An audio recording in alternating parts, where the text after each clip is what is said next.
Hello, everybody, and welcome to the 26th episode of the Simply She Podcast Live, Slay with Self-Love and Confidence, Part 2. I'm your host, Vernee, also known as the She Commander, and I'm super excited to be back this week with the second episode in the Slay with Love and Self-Confidence series with another group of amazing panelists. So since we're doing this thing live, guys, I said before, there's no pause, there's no rewind, and we are definitely unfiltered. So you got us raw tonight. We definitely want audience participation and questions. So the first thing, in order to be able to comment on the live stream under your name, you have to allow StreamYard access. In order to be able to do that, you can revoke it at any time during or after the presentation. But if you want to leave questions and comments under your name, make sure you do that. And just feel free to comment and ask questions all throughout the show. Don't be shy. We want to hear from you. The second thing is we do have a contest going on for all the listeners tuning in this evening. This episode is sponsored by Bee Teasers, an adult toy company. So Bee Teasers will be giving away a Body Wand mini massager, the Love Edition. Let me go ahead and put that up right now. You guys can see it. So that's the Body Wand. Over to, it's the red one, the Love Edition, that'll be given away. It is a red mini vibrating massager with velvet finishing touches. It's quiet and comes equipped with a flexible neck, and it can be used by yourself or with a partner. So for more information, you can visit their website at www.bteasersway.com, or you can visit them on Facebook at bteasersway or Instagram at _bteasers. So if you want to enter the contest, all you have to do is type Body Wand in the comments along with your email address. Again, type Body Wand, BODYWAND, in the comments along with your email address. At the end of the show, we will randomly select the winner. All right, guys, so let's get into our topic for this evening, slaying with self-love and confidence. In last episode, we talked about what that really meant. And part of the reason why I wanted to do a panel for these next few episodes is because I wanted everyone to see that your journey to self-love and with confidence can be different, right? Your journey is yours. And so it doesn't have to be like everyone else's. And part of the reason that I started this podcast was to elevate my own practice of self-love and to be honest and open about the traumas that I've experienced and that I've been healing from my past. And also just to show that it's okay to not always appear and be perfect.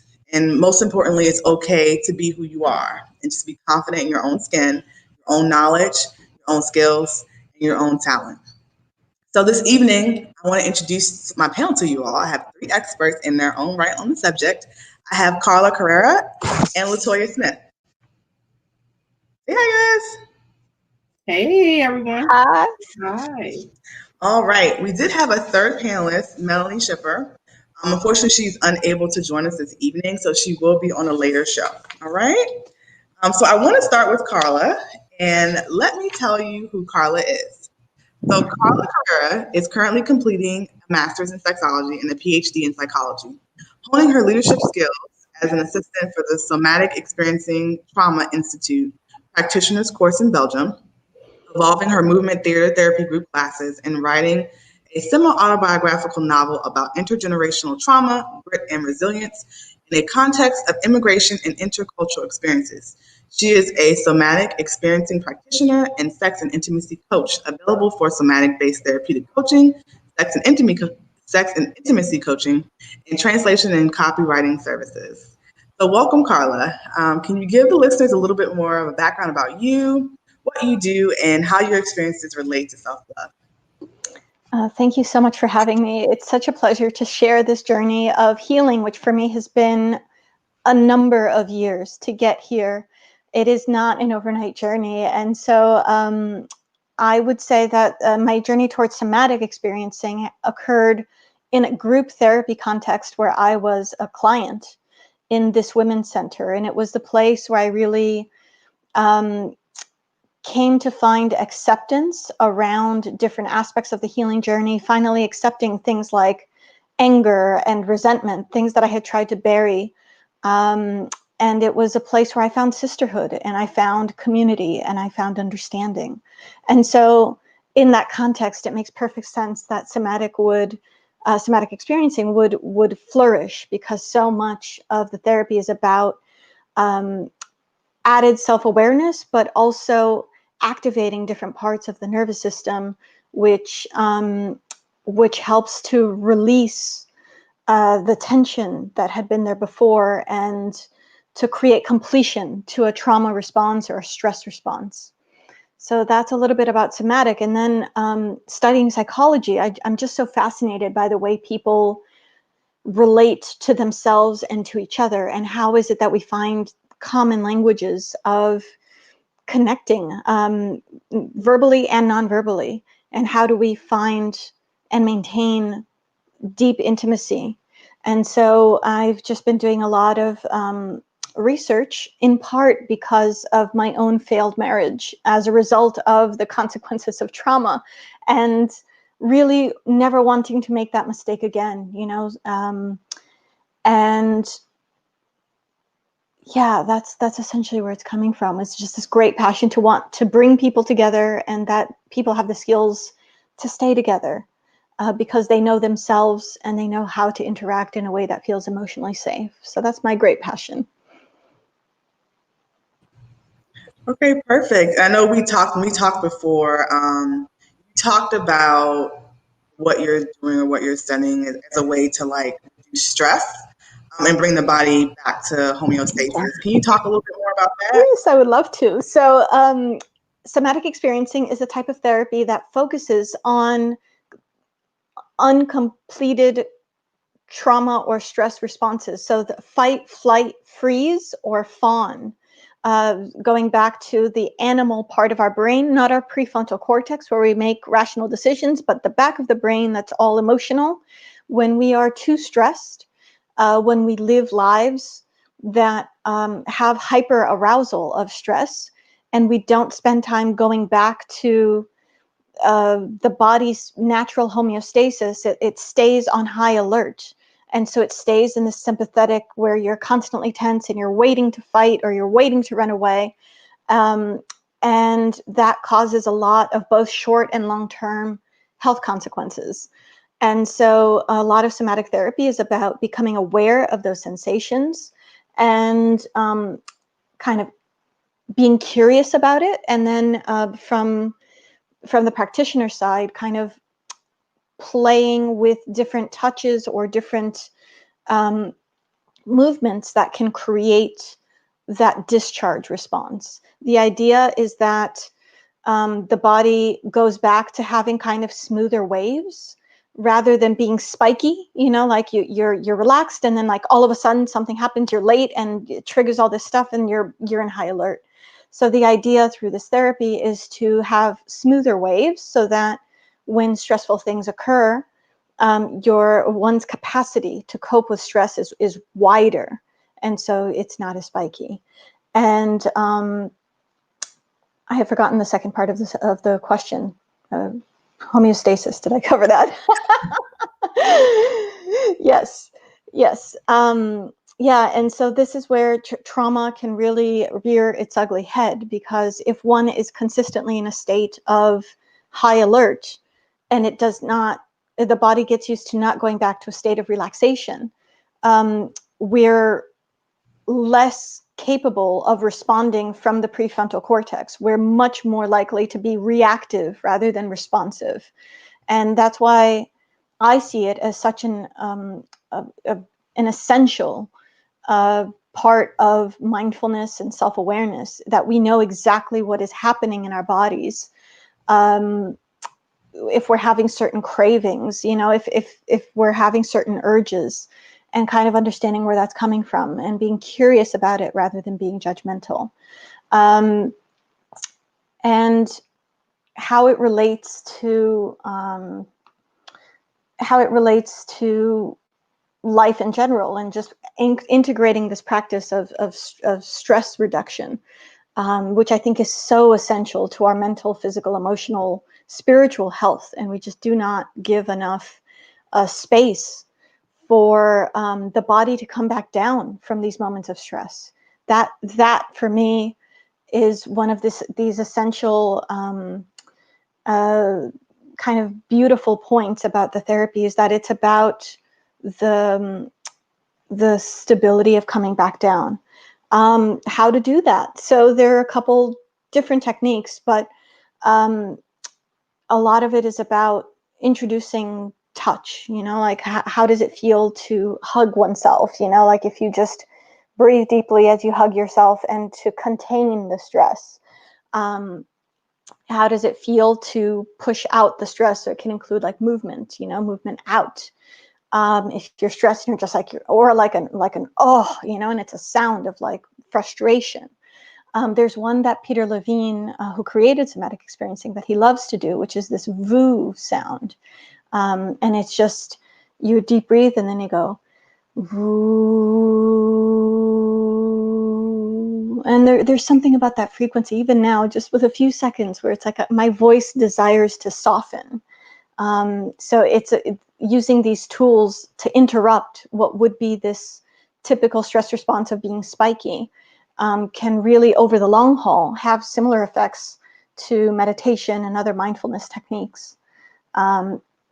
So I find it to be very, very relevant to these lives that we lead that tend to be very, very stressful. And it, as a result of my personal somatic practice, which I developed, which I mixed techniques, so to speak, was to heal from sexual abuse. And one of the consequences of abuse of any kind, really, is that it kind of, you have like a bad ticker, it's hard to regulate and know what's real and what's not, and how to defend yourself, and when to defend yourself, and is what's happening real, and is it just your fears talking? And there's just a lot of inner questions.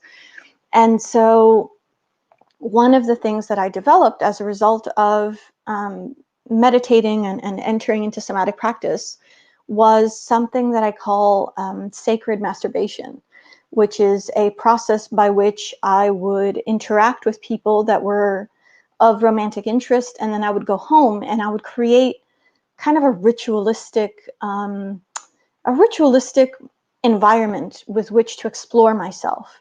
This transition of healing for me really took a turn when I allowed myself that space, to luxuriate in my body, to relax fully into it. One of the things that my friends with kids that they do when, they're like, watch my kid for a bit, I'm going to take a shower, it'll be 10 minutes. And then it's 20 minutes later, because they needed that. They really needed that. And it's a pleasure to offer them that. And, how often do we give ourselves those extra few minutes?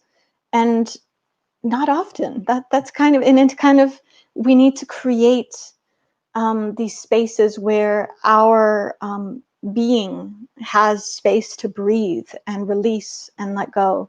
So if that means, saying woo while you're in the shower, or if that means taking a few minutes extra before getting out of bed in the morning, to really create these ritualistic spaces.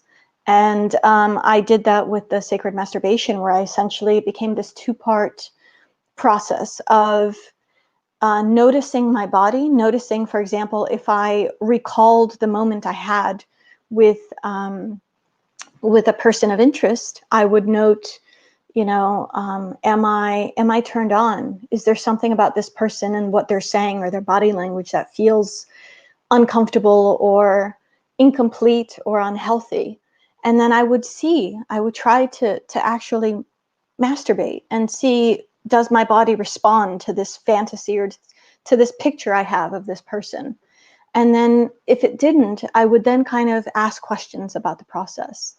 And so, I would write down and journal, like, the smell, was it the words, was it the body language? And by that way, it became this investigative journey of what it is that I am turned on by, what it is that I appreciate about other people and connecting with other people. And it became a way to become closer to my desires, because I think as women, oftentimes we're not even given a lot of space to explore our needs and desires and wants in a two-way dynamic where our needs matter and there's space that's created for it. So this really became for me a very healing environment where I provided that for myself, and I learned how my body responded to different kinds of interactions. And by that way, I became much more self-aware about my needs and the journey. And so I'm putting together a kind of webinar series around the sacred masturbation, because I feel like it's such an important tool of, knowing what brings our body pleasure, and knowing how to explore that without shame,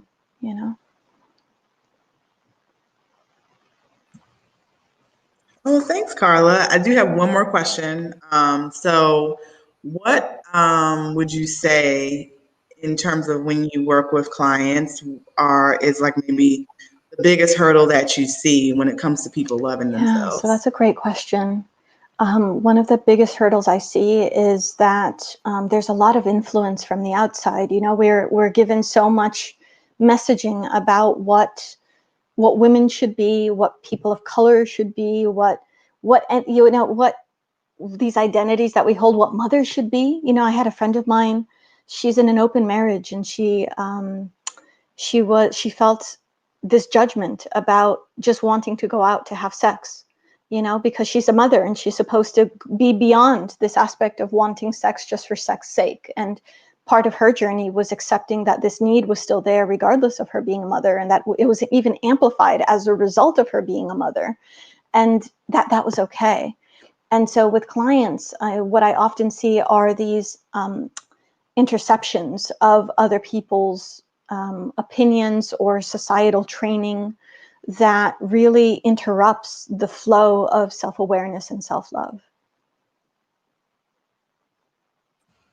That's really powerful. And I can see how, I myself have experienced, I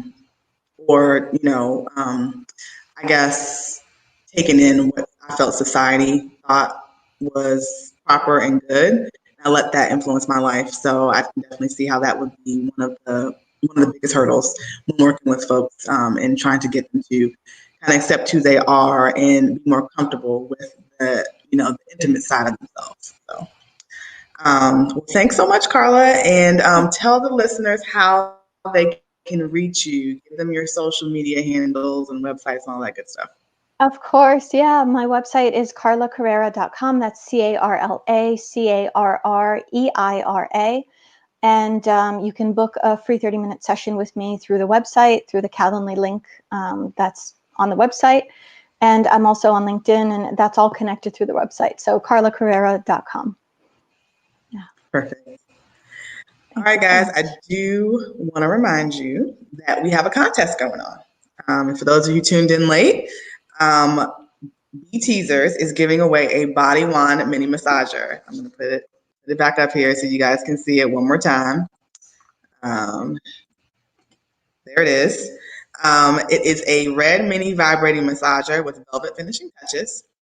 All you have to do to enter the contest is put in the comments Body Wand, that's BODYWAND, with your email address, and we will choose a winner at the end of the session. Okay? So, next up, moving right along, I want to introduce Latoya Smith, and let me tell you about her. Latoya has been a valuable team member of Fifth Third Bank for 21 years. She has the responsibility for attracting, acquiring, and advancing top diverse talent into the bank and leads a team of talent acquisition consultants for Bancorp. Latoya is actively involved in the community with organizations including El Barrio Job Readiness Program, Dress for Success, and YOU. Latoya is very philanthropic. She is a founding member of Giving Circle, Our Hope, Our Future. She's a member of Delta Sigma Theta Sorority Incorporated and Eta Phi Beta Sorority. Also, she is an intimacy coach and founder of Errol's Heart LLC. Errol's Heart is a private coaching practice that assists individuals and couples with creating long-lasting intimacy, love, joy, and fulfillment in their relationships. Additionally, she is a part-time adjunct professor at Tri-C and Cleveland State University. She's a diehard Clevelander along with her husband, Brandon, and 2 children, Bryce and Brielle. Welcome, Latoya. Thank you. I'm doing well. How are you? Thanks for having me. How are you? Good. So could you just give the listeners Good. some background on, what you do, your personal story, and your journey to self-love? Well, first, I want to honor Carla for sharing her story. Thank you so much for just sharing the path that you're on. And I commend anyone who can take the courage to walk down this path. And especially as women, right? We're all healers. And I just appreciate that it takes a level of vulnerability to do what you're doing. And then you're putting the education and other context to it. So, I commend you and the work that you're doing. And Krystal, definitely thank you for connecting with me and allowing me to be on this platform to kind of share my story. And so I'll share with you that, of course, in my day job, I'm, expected and required to connect folks for great opportunities. But in my night job, in my passion is where I am utilizing, my skill sets and my experience to help individuals to tap into who they are at night. And so the night job is that private practice that I have, Arrow's Heart, that's here in Cleveland. I've had actually started this private practice last year this time. And so I normally see clients, face to face, but due to COVID, we're doing things virtually now. So it's all good. But I really just do my best to help individuals of all profession, ages, relationship status to really, really take the opportunity to connect with themselves. And I just appreciate the opportunity about this topic. It's critical at this time that we have this conversation as women, right? You think about since 2012, what have you, there's been a mass number of women starting businesses, being business owners. You got women now CEO of top Fortune 500 companies. You have individuals running for political office and presidential positions and things like that. So it's our time. And with that level of responsibility and what we're doing, we don't have a choice but to really get into self-love and be confident, especially in the roles in which we play, to be self-assured, to be grounded in what we do. And so this topic is critical. So whether people are watching now or listen later, this is a time right now to really sit with yourself and think about, what is self-love for you?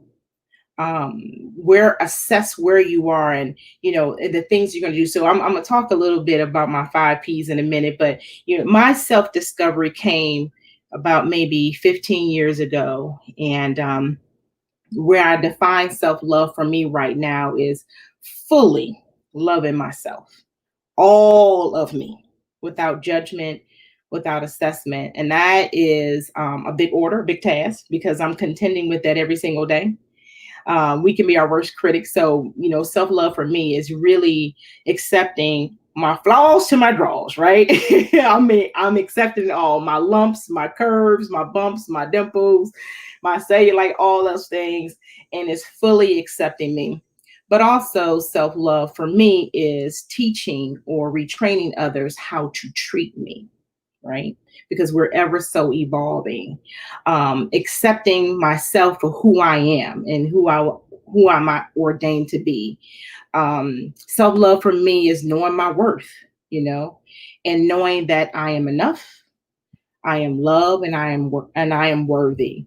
And so that's what self-love has morphed in for me, going from, we talked about trauma earlier. So, from trauma to triumph, where we are, learning how to be vulnerable in this space. So it took me a while to get here, and we are life learners, right?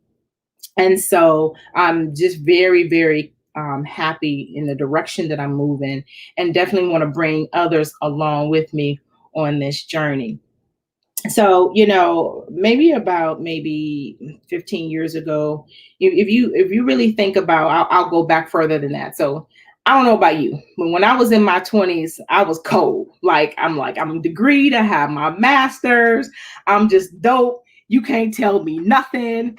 And I had all this energy and confidence, and I'm self-assured. I was on fire, right? Then you hit your 30s. And this is for me, I hit my 30s. It's like, oh God, what was it me, right? So I'm in a marriage, I'm becoming a mother, and everything around you is starting to change, right? For me, right? And so I'm thinking about my career, I'm thinking about a whole lot of things. So a lot of things diminish for me, my confidence diminished, my energy level, my sex drive, you name it. And everything was just like, oh my God, I'm in my 30s and my life is over, right? And I was contending not only with the physical weight because I had two children, right? But I was also dealing with some emotional weight that I had not been dealing with, right? And that's what led me to really starting to do the inner work. And I was with my holistic practitioner and, going through counseling and just really releasing some things that no longer serve me, right? And so as I was doing this self-discovery thing, things were coming up and bubbling up. And the one thing that was so evident was that we're all sexual beings. And so, especially after childbirth, I just thought like, it doesn't work anymore. My yoni doesn't work anymore. And so I was really intrigued by some research that I was doing on sexual enlightenment. And I ended up discovering an organization in Chicago that really helped me on a path of self-discovery, sexual enlightenment, to really get back in tune with myself. And it was powerful. And I did this for a number of years. I really invested in time and invested in myself. And some things came up for me. I'm similar to you, Carla, as you were going through your journey and things were unfolding for you. And so on this journey that I learned, things that came up for me was I didn't ask for what I wanted, right? And I had to contend with that. And the reason why I didn't ask for what I want, because I was still dealing with some self-worth issues. I didn't think I was worthy. Other things I learned on this journey, that I was so closed off. My mind was open, but my heart was closed. And it was closed for various reasons. I had abandonment issues and bad relationships and daddy issues. And so my heart was closed. Or, what some people do, we build walls, right? Can't climb these walls, but we need to be able to build bridges, especially when you're in relationships. I also learned that I am a natural giver. I think probably all of us are. So I was a giver and I give. But you got to be open to receive. And that was challenging for me. So on that journey, I learned that, and it wasn't easy for me dealing with self-worth issues. Shame, right? Another thing that came up for me was shame. There was things that I had experienced or witnessed or what have you that brought shame to me. Another thing on my journey that I realized is that I was balancing between my masculine and my feminine energy, right? Due to, how I grew up, the industry in which I worked, how I grew up from, from my mother and things like that. And that masculine energy, it takes a lot to be in that masculine energy all the time, right? That's that doing energy. That's that competitive, aggressive survival, right? And then the feminine energy, which is the being, the creative, the sensual. And so I dominated more so on the masculine side than on the feminine side. So as I learned that, I'm learning to integrate the two. But what has unfolded for me in this journey, similar to what you said earlier, Carla, and that is holding space, holding space to, and I can do that now that my heart is open. So not only can I hold space for myself, I can hold space for others. And now I feel like I'm in complete harmony with myself, fully accepting of who I am. giving myself grace to learn and to grow. So that's what unfolded for me in this journey. And my practice, my business is intimacy. Into me, I see. And that's all about you cannot be in any relationship, personal, professional, unless you have a connection with self, a relationship with self love. It's the only way you're going to be able to do it. And so what I practice and what I do is help individuals to reconnect with themselves. All this time I'm thinking is so out there, right? It's everybody else, right? It was all me, right? So I want to hit a couple of key points, but before I get there, I just want to make sure we're good on time and it's for me to continue or what have you. But I don't know if anybody saw the Cardi B and Megan Stallion video. So WAP. So if we want to have some WAPs, we really got to get back to that level of connection and get back into our juiciness. And if you don't know what I'm talking about, just Google them and you'll see exactly what I'm talking about. But we never lost our juiciness, ladies. I got to speak to the ladies out here. We are juicy, loving individuals. And in order for us to be able to flow like we need to flow and dominate like we need to dominate and have these businesses and organizations and run stuff, I almost said another word. I know this is for mature audiences, but I'm still going to contain myself. But anyway, we want to make sure that we continue to be fully accepting of who we are as sexual beings. So am I good to feed into my 5 Ps, or do we want to take questions, whatever? How do you want to move, Krystal? You can go with the 5 Ps. That's fine. All right, I had to take a little sip on these 5 Ps. So listen, so I want to share with you what's the 5 Ps. And in my personal life, I usually have my 4 Ps, and that's related to my more professional side. So I'm like 45 years old. I got a lot going on. I'm involved in a lot. So I have my 4 Ps for my personal side, right? But the 5 Ps I'm going to share with you, I really want you all to kind of take note, because right now, this is a great time as women, as healers. If we heal ourselves, we heal the world. And so this is our time. We don't have a choice, right? So the first P I want to talk about is pleasure. And, Carla, you had said some really good things about pleasure and the body and the sensations and things like that. I think we forgot that, our pleasure is part of our nervous system, right? And whether we are feeling pain, whether we're feeling pleasure, it's all the same. It's all of that physical experience that we have. But who is responsible for our pleasure? Is it me or you? It's you. So we get caught up on, what our beloved is responsible for, or whoever we may be connecting with. We put so much weight and pressure on them when it's not for them to do. It's for you to ask for what you want and for you to be open and receptive of that. How much do you allow yourself to experience pleasure completely? And so when you think about when you accept that level of responsibility, you can own your own erotic power, right? Because it's up to you. It really happens. And so when you fully accept your pleasure, now you can stop expecting your beloved to, it's your responsibility to make sure that I have an orgasm. No, it's yours. You can stop pressuring them to give you things that you think they should know that they should know about you.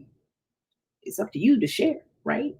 And even when you think about the simplest things, right? You put this pressure on your beloved to know how you move, shift, and the things you like. And yeah, I do agree that we should know our love languages of our beloved, but sometimes we're not even fully accepting of certain things in that relationship, even as simple as a simple compliment.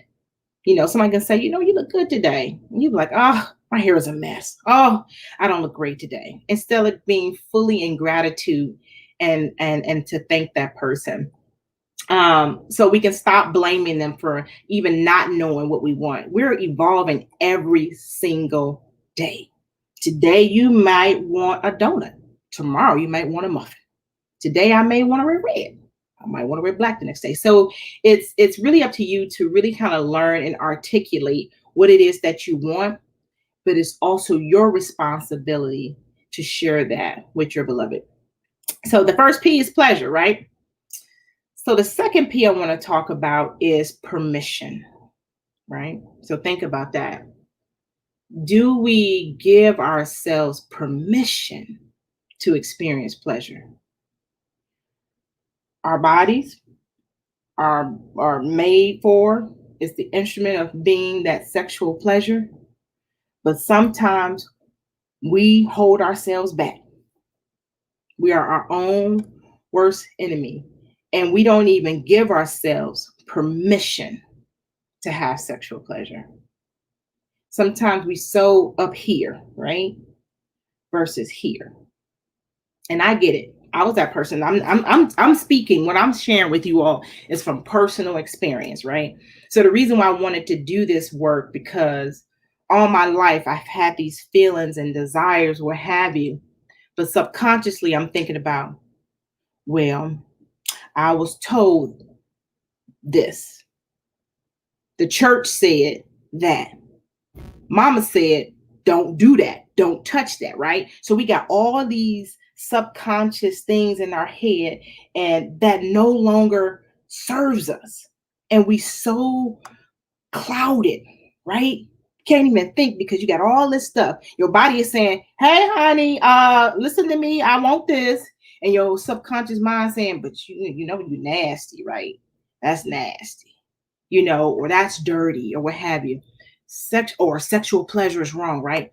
All those things that doesn't even resonate with us anymore, that keep stopping us, or those things that come up for you that make you start feeling shame, right? I talked about shame, or guilty, right?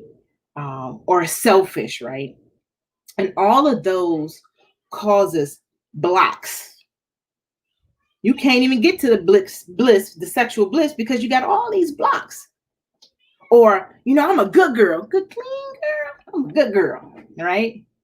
And so we got all these things because we have these judgments and assessments, and we don't give ourselves permission. So it's really time for us to give ourselves permission, right? All right, the third P is presence. Now you got to be fully present. You have to be fully present. And sometimes when we get with our beloved, we're not present. We're too busy trying to be in control of the situation. Take it from me, somebody who had control issues, right? Or we get focused on pleasuring that person. So you so focused on, I want to make sure my person, my beloved is getting all that person wants, but you forget about yourself, right? Or you so distracted, and you're not fully present. One of the things that Carla said earlier was she talked about touch, right? Being able to hold yourself or what have you. Presence is using all your 5 senses, being able to see and hear and smell and feel and touch. All of those things have to be in line. You gotta be able to be present. You can't be thinking about, I'm gonna cook this chicken at 5 o'clock. Then I'm gonna write this report for Monday.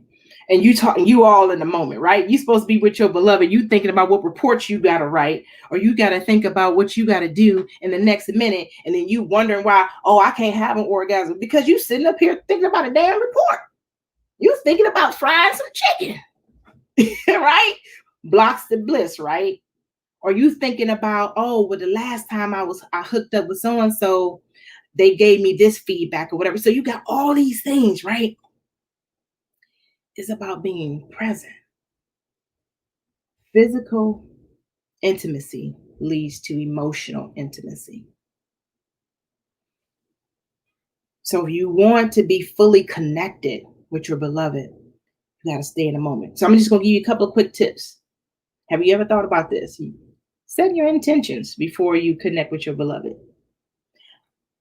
The setting the intentions is, I am going to be in the present moment when I hook up with my beloved. When we make love, I'm going to be fully present. I'm going to be all there, all 5 senses, right? May not have done this before. Here's another thing. How about you meditate? You're like, what? Who's meditating before having sex? It's all part of it, right? So have you ever thought about maybe even just sitting still and placing your heart on one another and just breathing? How about we set the mood? You know, we get so caught up in everything. We don't even set the mood anymore. We play a little bit of music, burn some candles. Once again, 5 senses, right? Sight, smell, music, hearing, right? Remove the distractions. I need my girlfriend to take these kids. Like my best friend, she was like, can you have my daughter over? Because me and my husband got a date. So removing the distractions so that you can be in the moment. You have to allow yourself and just also remember to breathe. So my 4th P is practice. Our bodies were made for pleasure. Our bodies were made for pleasure. And the only way we're going to be able to do this is that we have to give ourselves permission to be able to experience it and to let go. And stop thinking, you know, sometimes, you know, it's some of us who've been in a gang, I'll just say that, or have had some long time sexual experiences. We think we the coldest. We think we know everything about sex. We think we know everything about our beloved, or, you know, whoever we may be with. Once again, we ever so evolving. So what may have pleasured me or wherever I may have been into back then, that doesn't mean I'm there now. As we're doing our own self-discovery and inner work, things are moving and shifting for us. And the only way you're going to know is if you ask. When was the last time when you was with your beloved, they asked you what you wanted? When was the last time you eye gazed in lovemaking? Because that's how you build that level of connection. Because we all want to be seen, right? We want them to see us. Be open to learning new things. Be exploratory. Our bodies are so interesting. Nobody prepared me that once I got into my 40s, some stuff was going to be changing and stuff. Ain't nobody prepared me for that. But that's a whole nother topic. Call me for that one. But anyway, but we have to be able to, once again, ask for what we want. And when we're with our beloved, be curious, right? Let's have a dialogue. You know, even after we make love and all this other stuff and we connect, you know, it's a good time to be able to, number one, laugh, have fun, but talk about it, right? Get creative in our play without judgment. Because if somebody shares something and something comes up, it's not for us to assess it, to make fun of it. It's for us to understand, because once again, people are dealing, you don't never know when a trauma or a trigger may happen for you. And you want to be able to hold space for that person. But also, I said practice, and practice makes perfect. And then the last P is being patient. You have to be gentle with yourself. We are lifelong learners. This takes time. You didn't get like this overnight. Things happen. So you have to be patient with yourself. Give yourself a level of grace. Forgive yourself. Forgive others for what you allowed them to do. Live in gratitude in this, because you're learning a lot. And the last thing I'll say is you gotta celebrate yourself. We dope out here in these streets, right? We dope. And so celebrate your dopeness. Celebrate your growth. Celebrate where you are and how you're growing and how you're moving, right? You know, that's the only way we're going to be able to heal and then move through that. So I'm asking, I don't know if men are watching the show or whatever, but for my ladies, I'm asking you, my desire for you is for you to tap in, tune in, and turn on and see what unfolds in your life. Yeah. That's my story, and I'm sticking to it, Krystal. Wow, y'all. I mean, that was dope. And there were so many messages in all of what she said. forgiveness, patience, practice, asking. I know personally for me, I know that was one of the things, it wasn't the thing, but it was definitely one of the things that was one of the biggest problems in my marriage, because my ex, we'll just call him that. I would say something not nice, but my ex, he just wanted things to be the way they were when we were teenagers. And I was just like, first of all, I'm like, that was like almost 20 years ago. Like actually over 20 years ago. Like, why are you expecting me to be the same, teen that I was, when we first got together? I'm in my 30s now. So why would that be an expectation? Why wouldn't you expect me to evolve? Like, I have evolved and I am constantly evolving. And he did not want to evolve. Hence the reason why he is no longer here. But of course, that was just one of the things, but that resonated with me, because I was like, yeah, that's definitely a common thing. And I hope you all are listening. And nobody's a mind reader, right?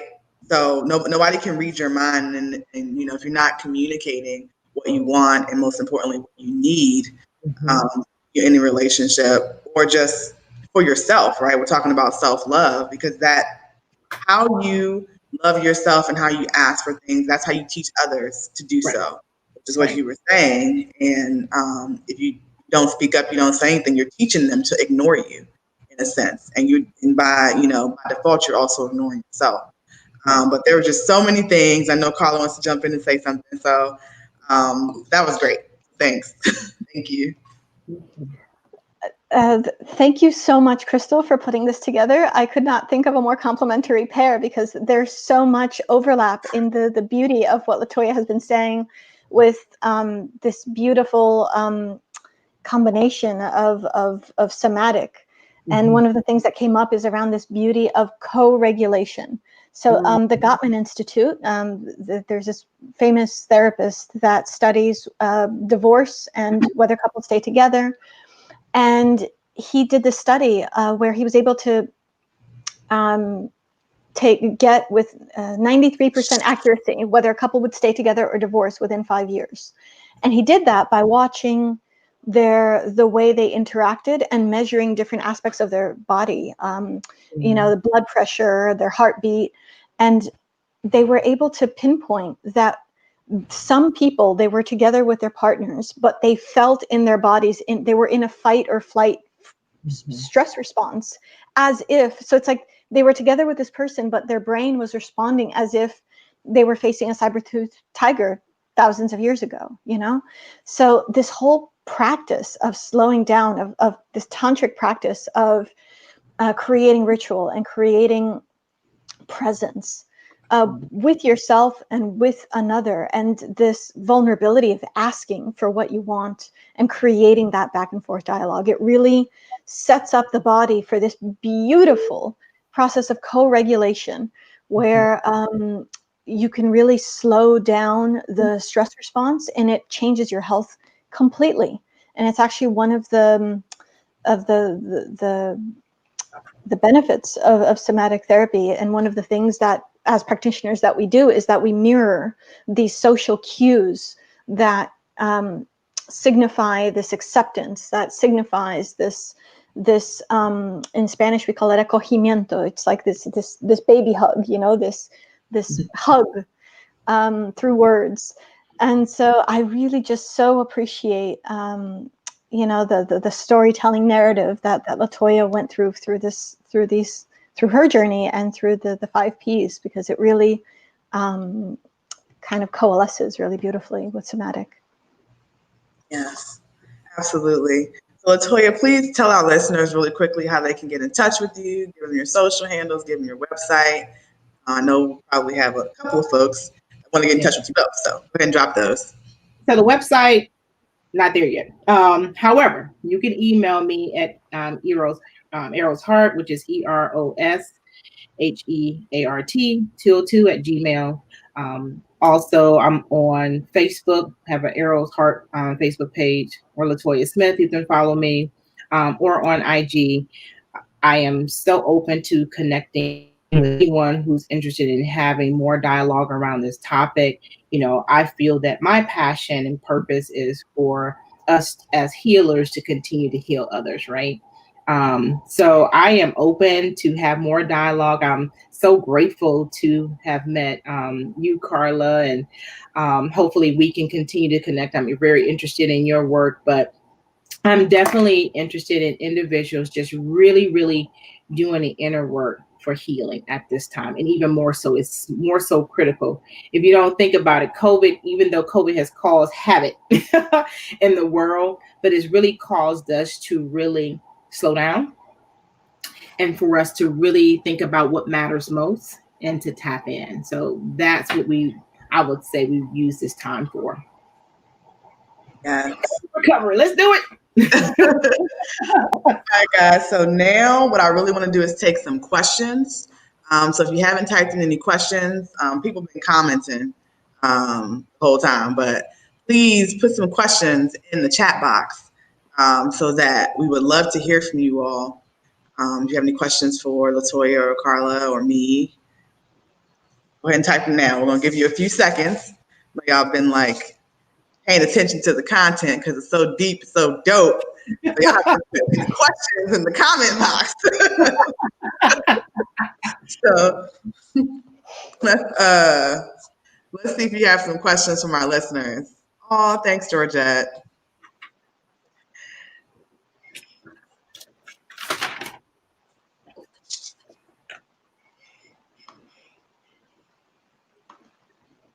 Any questions?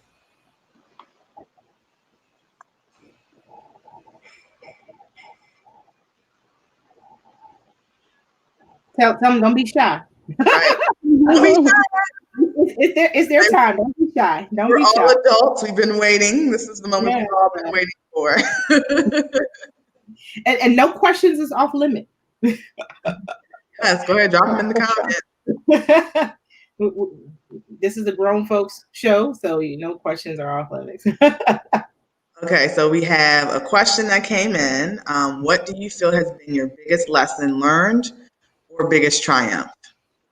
I guess, is that for all of us, Monique? Maybe we can all answer it. So, Carla, you can go first. Sure. My biggest lesson and my biggest triumph, I would say my biggest triumph is to be able to transform pain and trauma and suffering into love. So that has been a lifelong process for me of, accepting the things that happened without taking that in, without losing my my efficacy, without losing my sense of capacity. It happened and I was able to transform it. And that was quite a process. And now, I remember discovering somatic experiencing so many years ago and recalling in my mind, someday I'm going to be stable enough. I'm going to be healthy enough. I'm going to create my own life where I can thrive. And I'm going to help other people with this therapy. And many, many years later, here I am, so it's been this beautiful process, albeit frustrating at times because healing doesn't happen on the timeline that we mentally create. It often takes longer. And that would be my greatest triumph, I would say. Yeah. Latoya, you want to go ahead and give it a go? Biggest lesson learned or biggest triumph? I think I guess the biggest lesson learned, I'm not sure if it's that big, but being my authentic self, right? I think, I have multiple sides of me. So you have this corporate side and you have this side and that side. And I'm gonna be honest with you, I'm 45 years old and I lost my mom a few years ago. And it's something about when you get in your 40s and you lose your mama, you like, I don't give a damn about nothing hell. So I'm just gonna show you who I am, right? And so I'm at a point in my life where, take me as I am, right? I may have on these purple lashes and all this other stuff, but you're gonna see all of me, and I'm not gonna hold back. What you see is what you get. And for so long I have, I am a former or recovering people pleaser. Sometimes I'm still in rehab, you know, and so I really wanted, I need to really just be who I am. And what you see is what you get, and you can take it or leave it. So I can go from ratchet to righteous, and I can go from hood to good. Just tell me which one you want, and that's what I'm going to Or depending on who's around, that depends on who shows up. Exactly. So I can flow from circle to circle. So I can roam and switch lanes. You just Okay. No, because I definitely feel that. Depending on who's around, that's who shows up. Or exactly. I would say what the situation calls for, that's who shows up to answer the call. Oh, the comments are going crazy. I'm about to read some of these. So for me, the biggest lesson that I learned was that it's okay to be myself, and it's okay that is not what society thinks that I should be, or culturally what folks think that I should be. And I say that because the reason why I started Simply She in the podcast was because of my transition from my spouse. Right, he was a huge part of my life, and we had been together for over 17 years. And I'm like, you're not even that old. I know, I'm only in my 30s, but I was so stuck to go to school, get good grades, do really well, get married, have children, 2.5 kids and a dog and a white picket fence. Like that was what my life was supposed to be. And then also what I realized is that other people were living vicariously through me. So I wasn't even living my own life. I was trying to live everybody else's life. So I had to really, step back and think about, nobody has to live my life but me. Like you don't have to go, like I'm the one living inside my house and living, unfortunately, my own horror story at the time.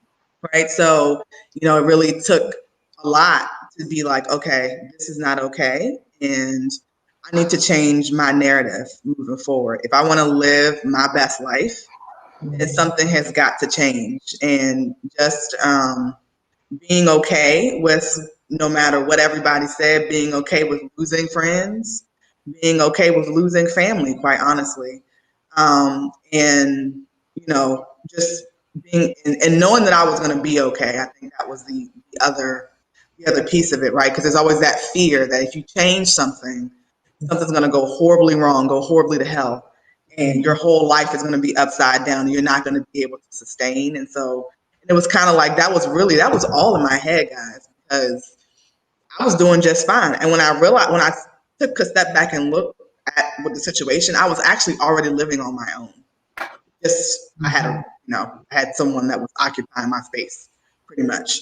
So I still have to say, you might lose some folks on the journey with you, but you gain so much more. And I feel like doing that has allowed me to be free in a sense, and really allowed me to surround myself with people who are more uplifting, who elevated my game in so many ways, and even just allowed me to enjoy the parts of life that I was enjoying, allowed me to enjoy it so much more. Like, you guys know I have a studio, and I love coming here, but freeing myself of that part of my life, like, helped me to just enjoy it like that much more. That I didn't have to worry about, like having anxiety about going inside my own house at night.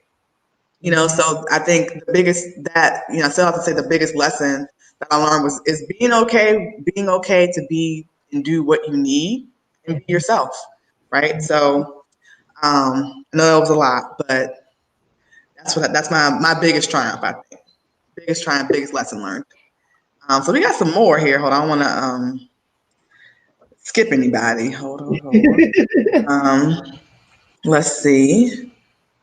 Georgette says she doesn't have a question because she learned to be responsible for her pleasure. Kristen says, Carla, can you elaborate on your self-pleasuring practice/ritual after meeting and or spending time with a significant other? Yeah, of course. So this is the joining together of the five senses practice together with a semi-therapeutic personal practice of journaling, and then reorganizing what I was attracted to.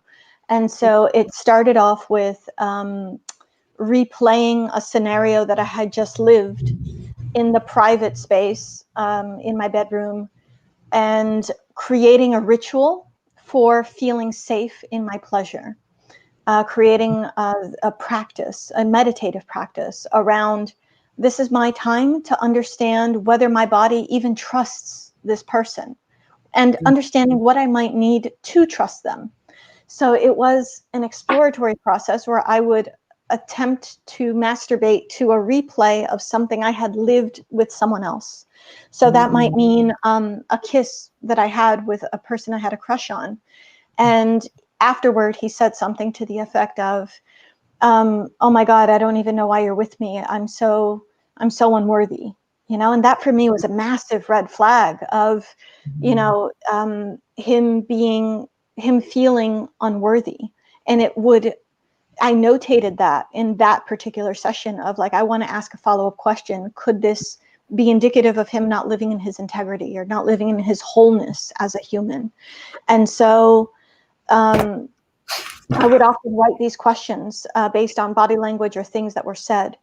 And then when I had accumulated enough experiences where I did feel safe, where there were positive aspects, I would then reshift what I was attracted to by creating a kind of Frankenstein perfect man.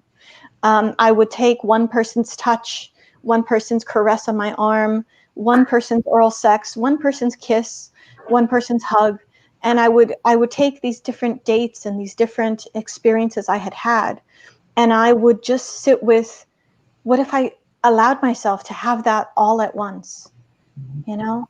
And so it was a fantasy play with myself. It was at that point, even more so, this ritualistic, you know, setting up the incense, taking a whole afternoon just to play with myself, and really validating that my body can trust itself to open up when it needs to close down when it needs to. And it really helped me to work through the trauma responses of fast reaction. You know, it taught me how to slow down and feel things in my body. And as a result, after a couple, 2-3 years of consistent practice with this, I could have social interactions with people and no longer need to go home to masturbate to know how I felt about it. You know, it became ingrained to notice things in the moment. And so I really developed this as a result of my dissociation, which is a very common trauma response. And that's why I'm so passionate about sharing it, because and why it goes so well with the somatic therapy, because it is about reclaiming your right to feel all the different emotions and sensations that come up in the body, and to honor them with the pause or with the go ahead that is due. You know, so yeah, that's been the journey. Good.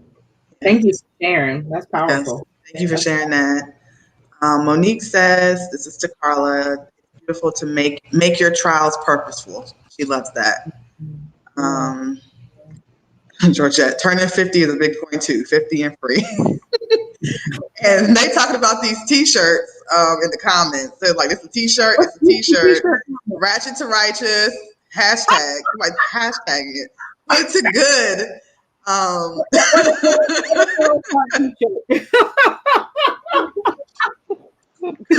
Kristen says, thank you for sharing, Carla. Ooh, these t-shirts coming through, y'all.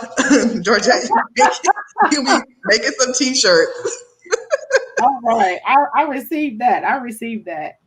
Any other comments or questions, guys? Can I just add one thing? And that is in observance of what Carla shared. You know, one of the things I will also suggest, and my beloved is very good at bringing things to my awareness, but also Carla kind of alluded to self-awareness, right? Sometimes we have to be the witness and observer of what's going on. So what I'm saying in that context is you have to step outside yourself and look at the situation. So I know when I'm tripping. I know when I'm straight tripping, right? So I'll step outside myself like, Toy, you know you're tripping, right?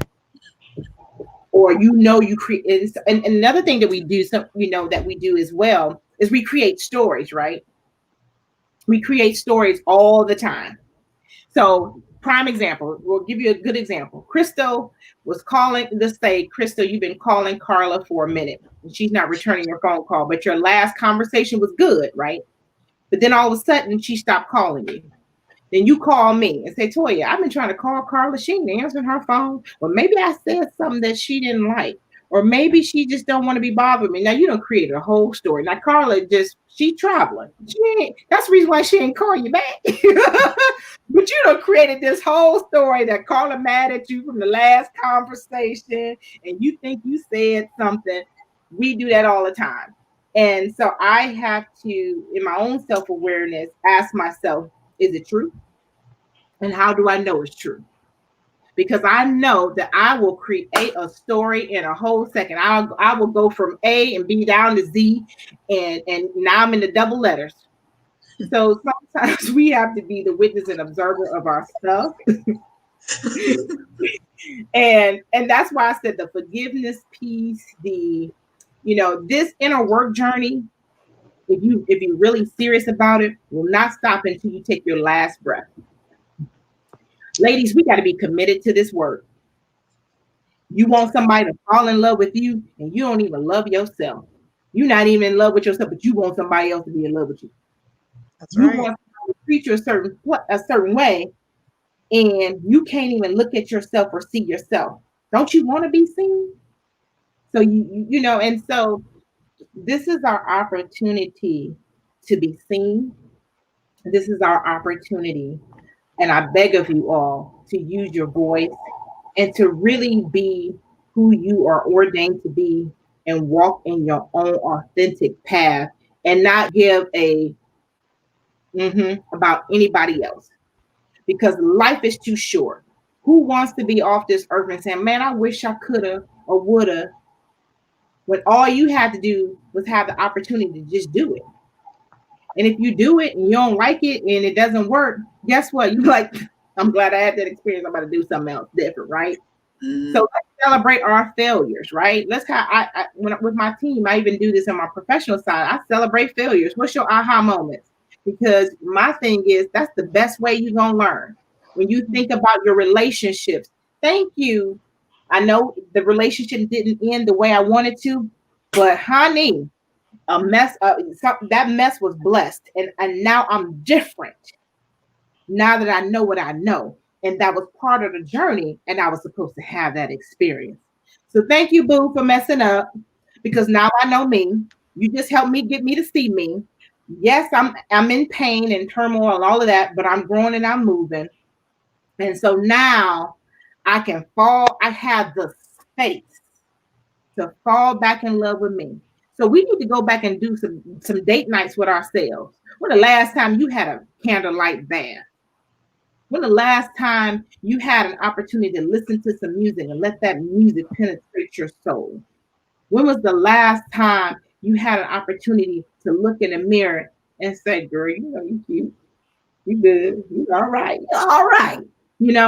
because sometimes we're too busy criticizing ourselves for what didn't happen or what didn't manifest or what quote unquote failed or what have you, and being just in gratitude where I was supposed to have that experience and I welcome it, good, bad, or indifferent. And it's part of my journey. And I want to have fun in this process, but I want to learn too. And I'm going to be gentle with myself. And thank you, thank you for all the experiences, because something is going to come from this. And sometimes things have to happen in order for you to learn. It has to happen in order for you to move to a certain level. Right. Some of you all release relationships and things like that. And you're like, I got more money. I got more time. I got more business. I got better relationship. You're like, all I needed to do was to lose XYZ. Hallelujah.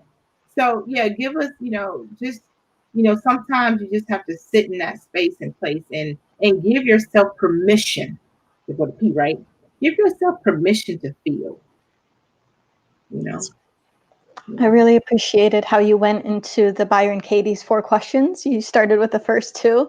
Yeah, And I feel like, is it true? How do you know it's true? I always forget the third one. And the last 4 of them, right? Yeah. Yeah. Yeah, the 4th one is who would you be without that thought? And that's the one I always hold on to. Yeah. Is if I can let go of this baggage that was not mine, of this that I created in ignorance and in pain, if I can let this go, who would I be?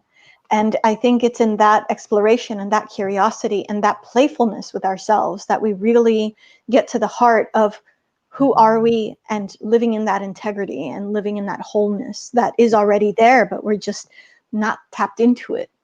But it's always there. It's always there. Thank you. We do have another question for Carla. Did the ritual help you to feel more open? Yes, it did help me to feel more open, but with myself, about understanding, taking out the stigma and the taboos of what it is that I like or why I might like them.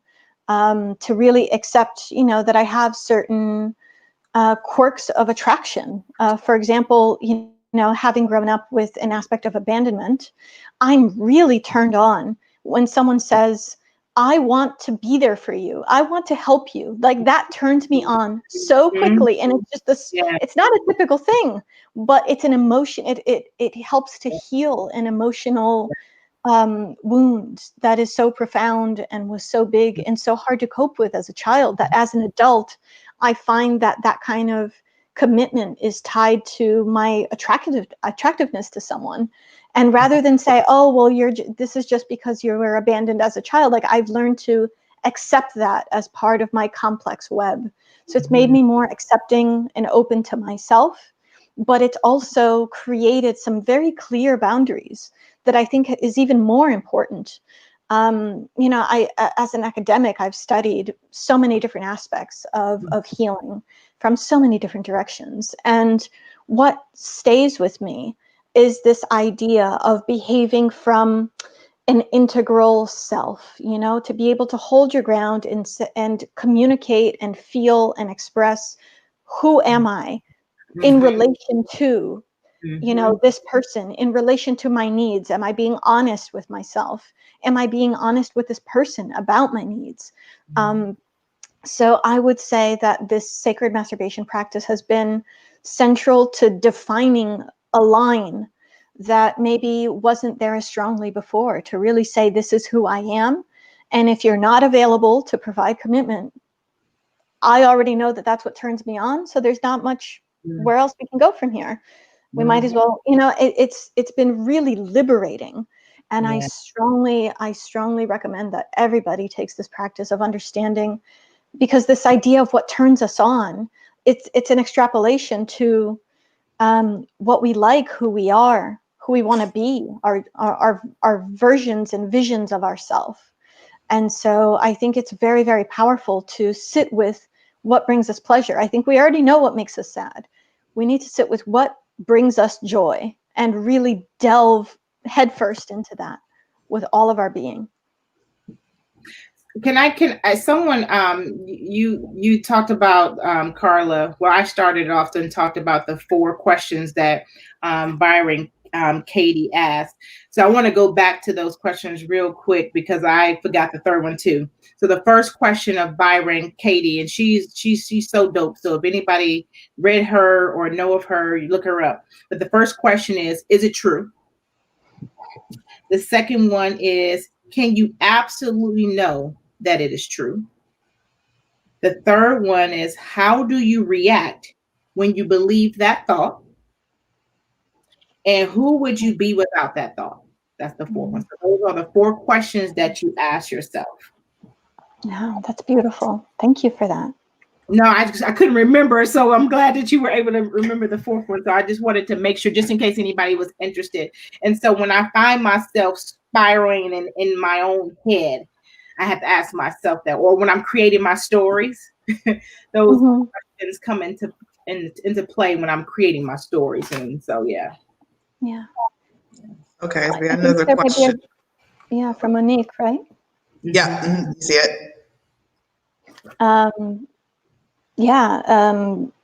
Did you want to read it out loud, or? I was going to read it. So she takes days to masturbate, but she does it for release. So what are you thinking of when you do it? I often think about how I would like to have been treated in certain situations.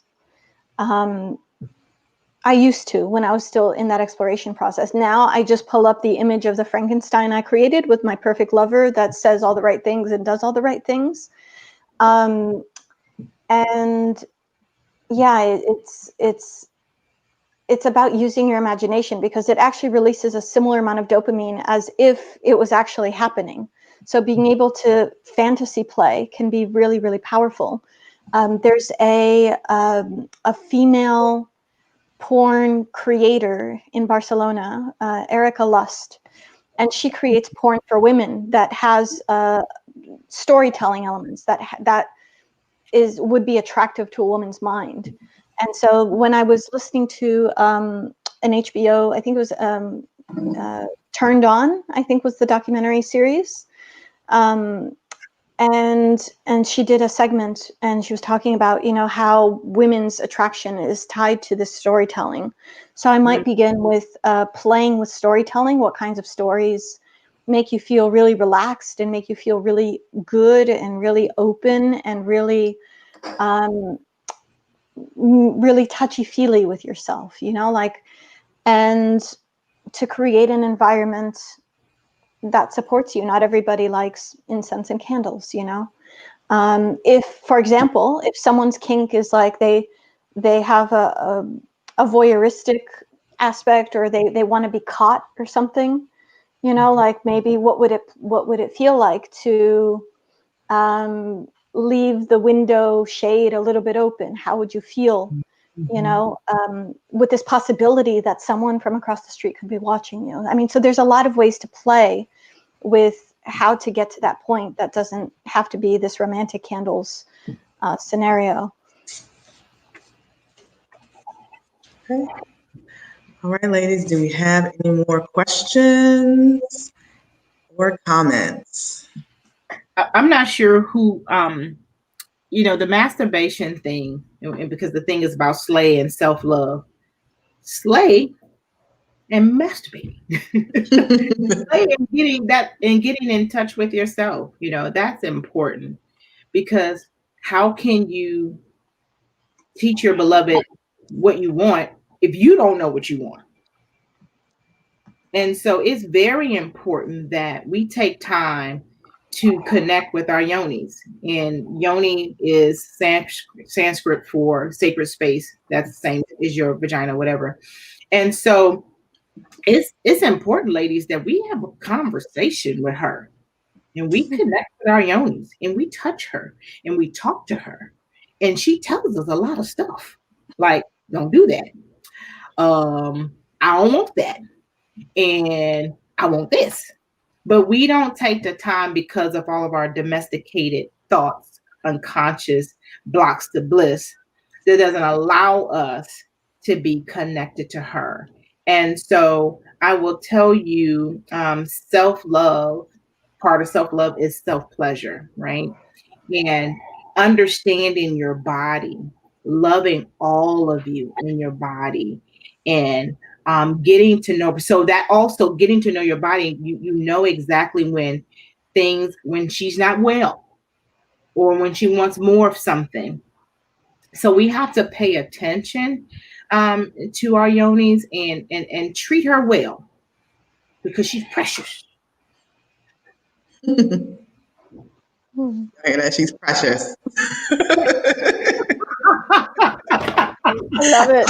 I'm just trying to stay out of the double letters. I'm still stuck on that. He was like A to Z. Now I'm at the double letters. I'm just trying to stay out of the double letters. I want to look up Byron Katie because I was like, oh, I'll often say that's how rumors get started. Yeah, I'm going to say look up. Y'all, we don't be pulling a Byron Katie. Like, y'all need to stay out of the double letters. Yes. I will wait just a few more seconds for questions, if there are any more questions or comments, because we're getting ready to wrap. So you guys have any others? Georgia says her is special. Yeah. And I'm not sure if one way I'll give this tip. One way that I would say personally I connect with my yoni is I do have yoni eggs or a yoni egg. And I use that yoni egg not only to connect with myself and to ground myself, but the yoni eggs helps with especially when you incorporate the breath and your PC muscles. So people may know about the Kegel exercises or what have you. But as you get older, you kind of lose your level of control for incontinence and all this other stuff. So it's really beneficial for a lot of things for that, to really intensify your orgasms and things like that. But it really gives you an opportunity to reconnect with yourself. And so when I am contemplating a decision, I will use my yoni. And I'll just give this really quick story because you might hear some other, just some other questions may come up.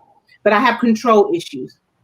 And so one day I had my yoni egg in, and you can have your yoni egg in for me for a couple of days, right? And it was 1:00 in the morning. I had to use the bathroom. My yoni egg kind of fell a little bit. So I was trying to use the bathroom, and I'm just like, it's been in here a couple of days. I'm tired of it. I want it out. Well, my yoni said, no, you're not in control.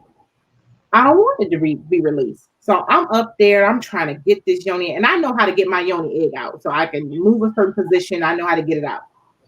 And this yoni egg would not come out. And I'm just like, you hear them stories like, I am not going to ER talking about I got a yoni egg stuck inside me, right? So I know how to get mine out, right? That's all I do, and stuff like that, right?